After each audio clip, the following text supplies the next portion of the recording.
ఒక ముఖ్యమంత్రి హోదాలో ఉన్నటువంటి వ్యక్తి హుందాతనంతో మాట్లాడాలి, అవతల వాళ్ళని కించపరిచే విధంగా మాట్లాడొద్దు. ఇప్పుడు గోచి అంటే ఎవరు? అందుకే నేను వీడియో చూడమని స్టార్టింగ్లోనే ప్లే చేసిన.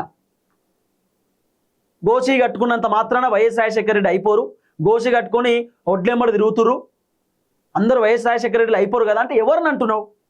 ఇప్పుడు ఫర్ ఎగ్జాంపుల్ బట్టి విక్రమార్క మీకు కనబడతాడు, ఇగో గోచి స్టైల్లో ఉంటాడు బట్టన్న.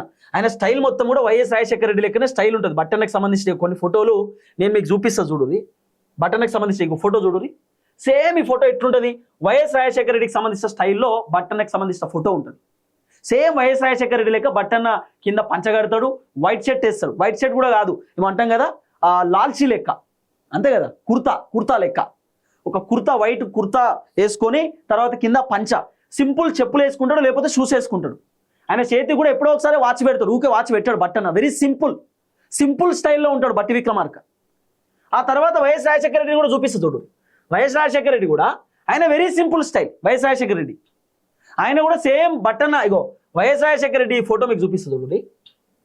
వైఎస్ రాజశేఖర రెడ్డి ఇగో పంచ, వైట్ షర్ట్, వాచ్, ఒక పెన్, సింపుల్ కింద చెప్పులు. సేమ్ వైఎస్ రాజశేఖర రెడ్డి లెక్క సింపుల్ బట్టన్న కూడా ఉంటాడు. బట్టి విక్రమార్క కూడా వైఎస్ రాజశేఖర రెడ్డి లెక్క సింపుల్ స్టైల్లో ఉంటాడు, సింపుల్ వేలో ఉంటాడు. మరి రేవంత్ రెడ్డి ఈ పంచ ఎవరిని ఉద్దేశించి అన్నాడు? గోసి అని ఎవరిని ఉద్దేశించి అన్నాడు? గోసి కట్టుకుంటే వైఎస్ రాజశేఖర రెడ్డి కాలేరు అని ఎవరిని అన్నాడు?